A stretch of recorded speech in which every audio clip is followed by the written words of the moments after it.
And welcome. You're all doomed. Give up. Welcome to Steve Kerr, brought to you by Xfinity. Stay connected, stay protected, and entertained.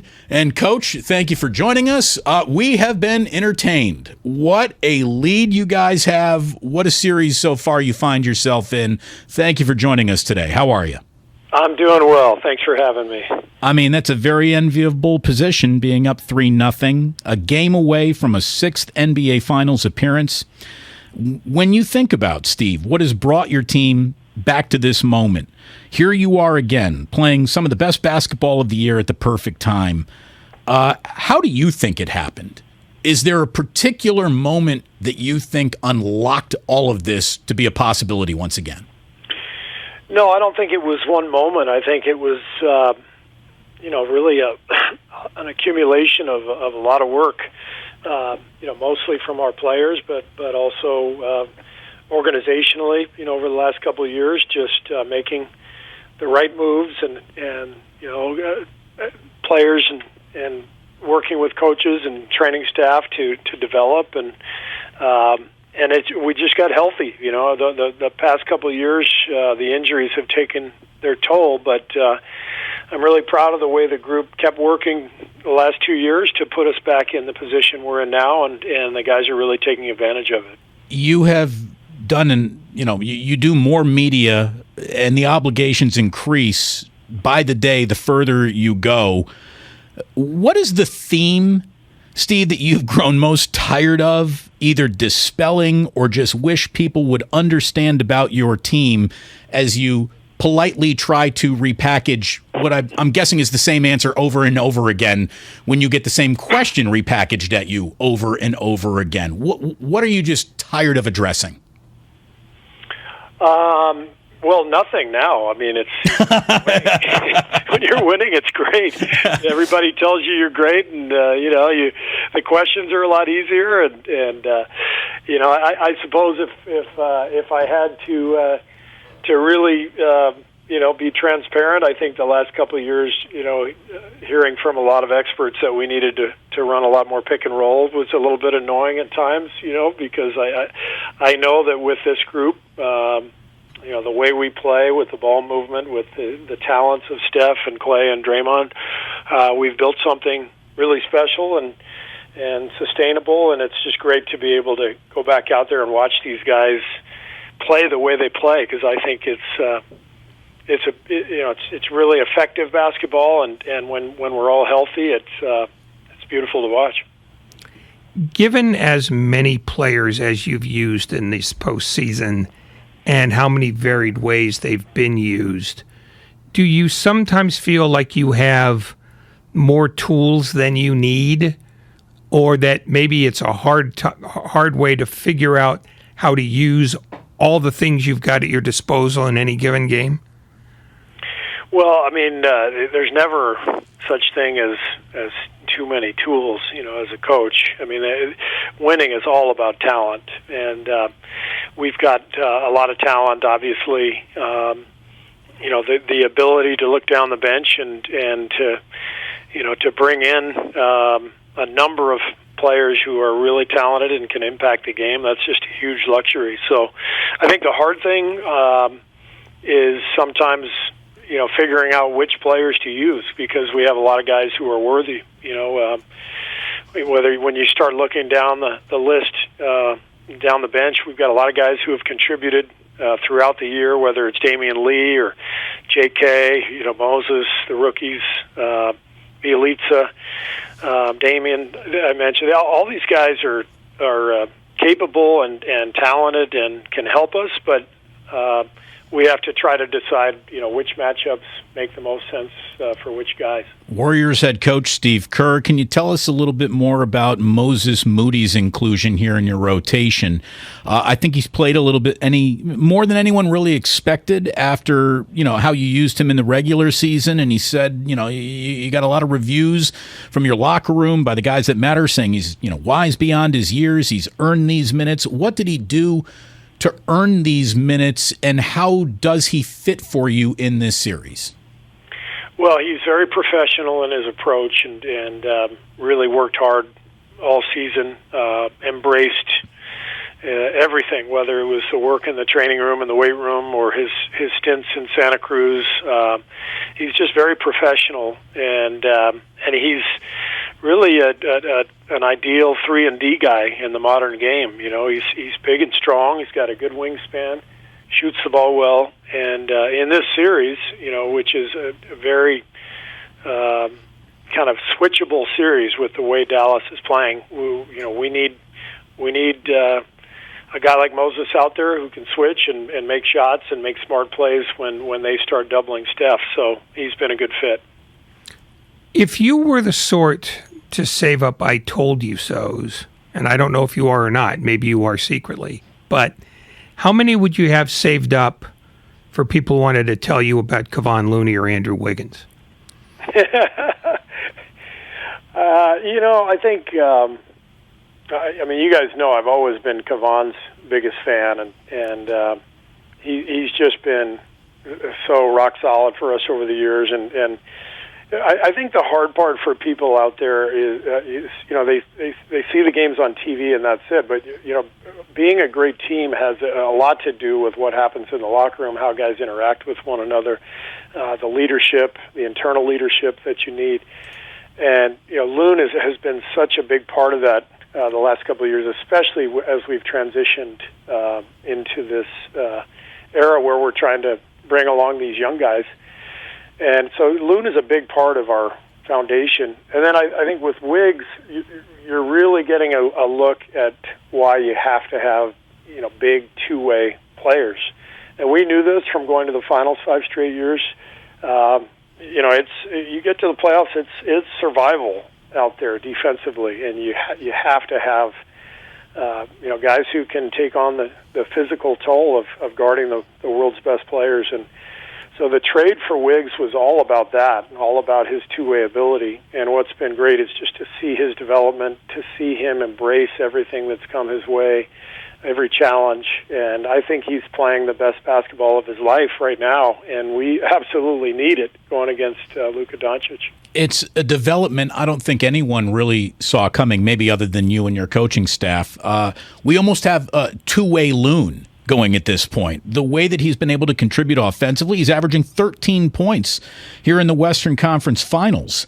Did you expect him to be as much of a golden garbage man as he's really turned into for you? I mean, it feels like he is giving you double what you could, even as his biggest champion, have expected from him offensively. Well, he's gotten a lot better the last couple of years as a passer, and he's never been an athletic guy, so his finishing around the hoop is more dependent on the opponent, than it is himself. Although I will say I think his footwork has improved, his left hand has improved. So he's worked hard at it and he's gotten better with it. But in this series in particular, Dallas plays a lot of small 3-point shooting lineups, and so there's room underneath the basket. Not a ton of shot blocking. So he's able to maneuver his way in there and find some buckets. I have a contingent of listeners who is they're trying to hold my feet to the fire for previewing Luka Doncic in terms of the glowing review that I gave him, to kind of let Warriors fans understand what the Warriors would be up against in just dealing with Luka Doncic alone.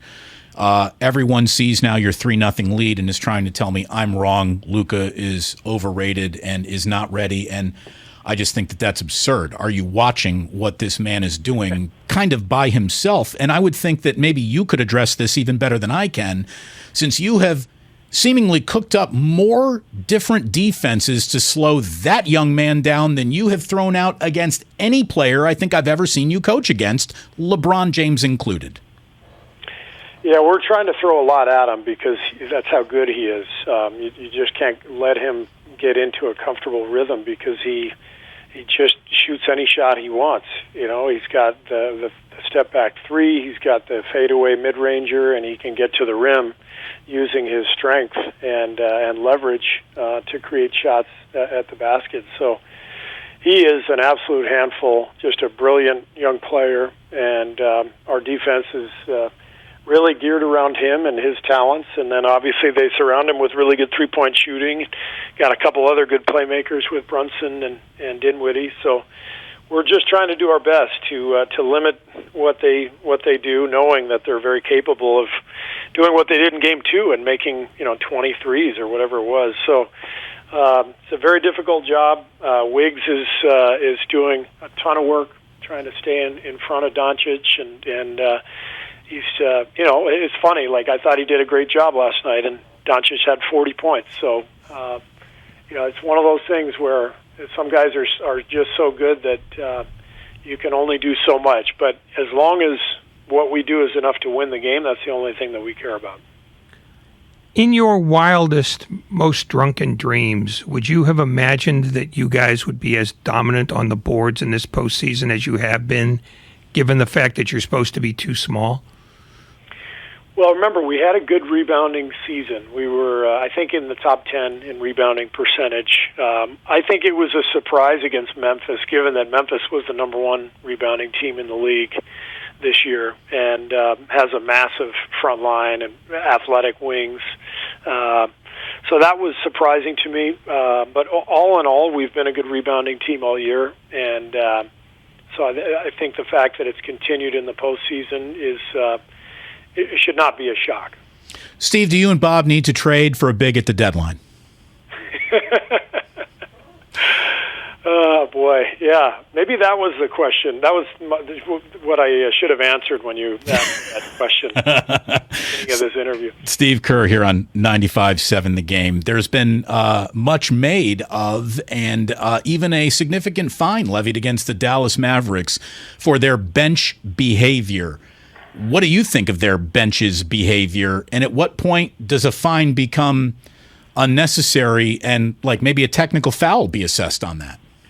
Yeah, I mean, energy is great. I mean, I love seeing benches up, cheering their guys on, talking trash. That's all part of the game, but it just can't interfere with the game, and it did in Game 2 when Steph passed the ball to Theo Pinson wearing a white shirt and who was holding his arm up, calling for the ball, and that crossed the line.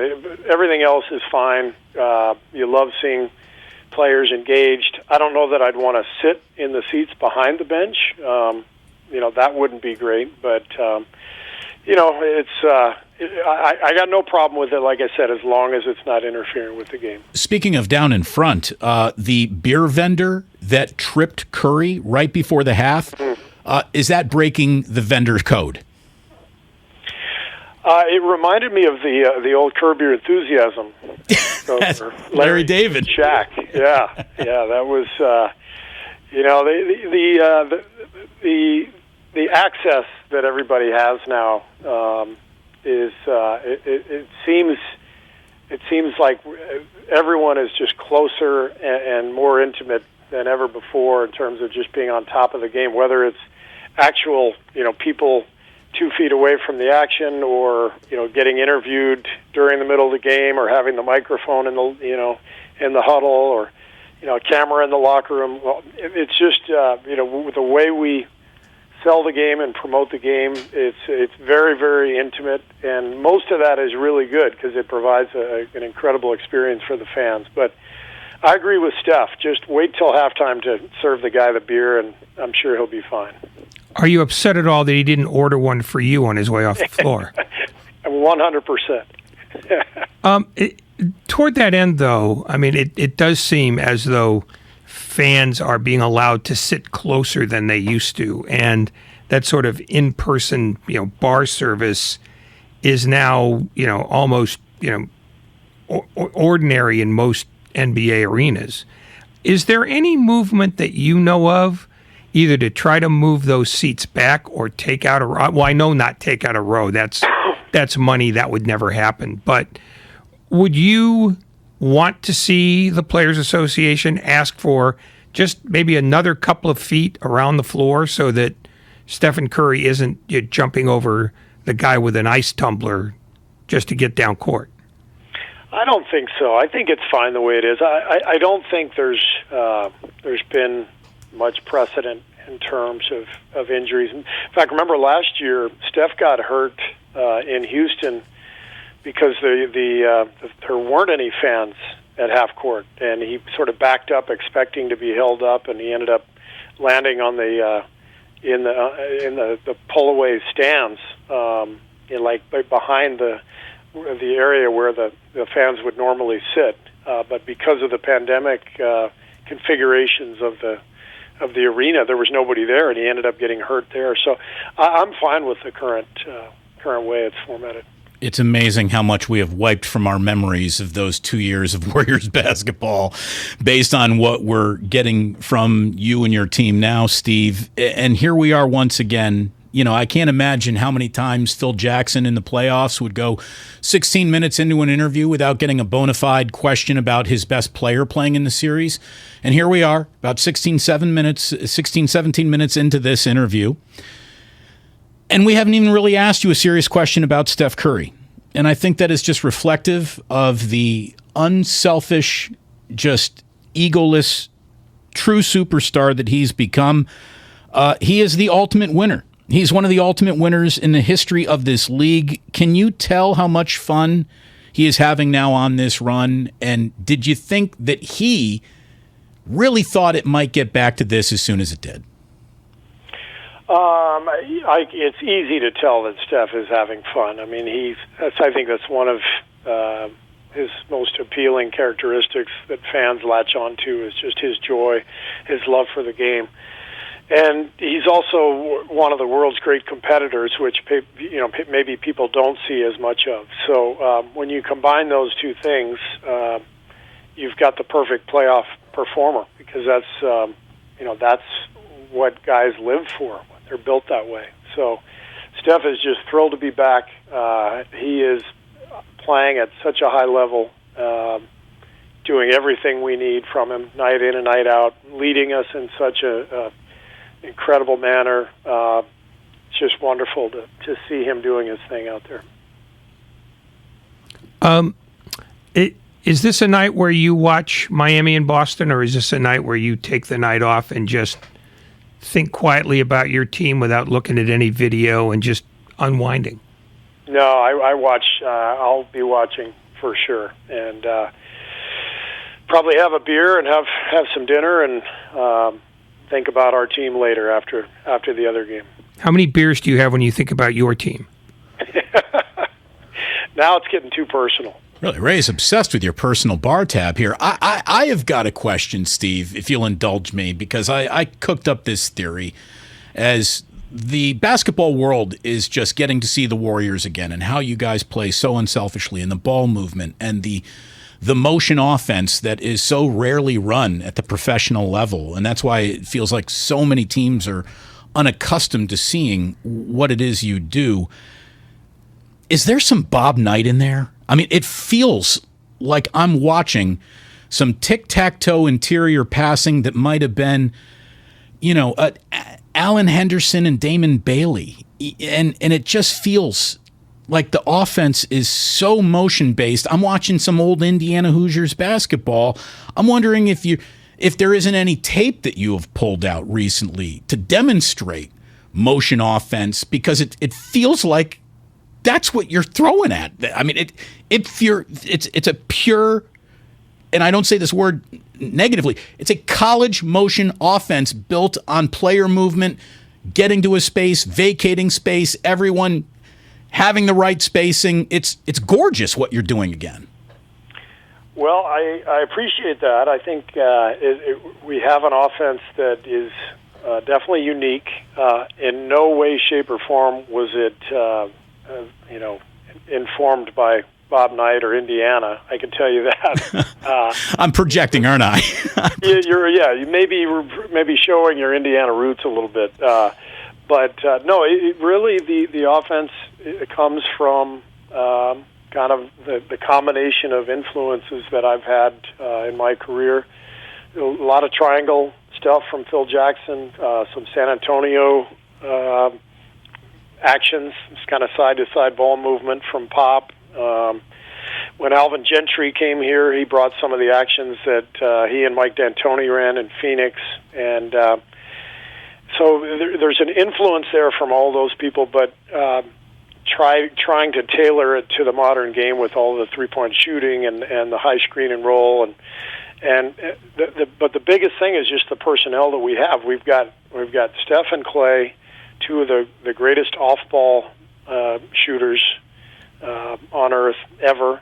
We've got Draymond Green, who's a natural point center, point forward, and we got a bunch of guys who know how to pass and play. So it's the reason it's rare in the NBA is because there's so much turnover, roster-wise, coaching-wise.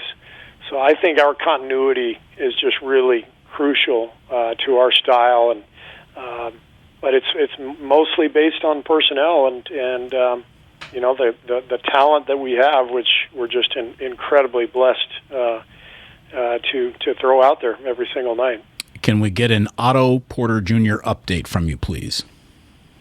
Yeah, he told me he was feeling okay today. The X-ray was negative yesterday. I would say he's doubtful for tomorrow. We want to be careful. We'll wait and see how things go at shoot around, but we want to make sure Otto's good, going forward, and if we can give him a couple of days, that makes some sense. Well, look, Coach, I think we know where this is going. We don't know how it ends, but I think we know where this is going. And either way, what a ride you're taking us on once again. It's been so enjoyable. It's been fun. It's been pretty. At times it's been ugly. It is just the NBA is fantastic. And you guys are the best show in the NBA. There's no doubt about it. Thank you very much for taking us on this ride again. Well, thanks for having me, guys, and trust me, I'm enjoying the ride just as much as everybody, and no better place to do it than in the Bay Area because people love basketball in the Bay. We feel that, and we've got a great home court advantage, great following, and it's what a pleasure it is just to be part of it all. Thank you so much. Steve Kerr, here on 95.7 The Game.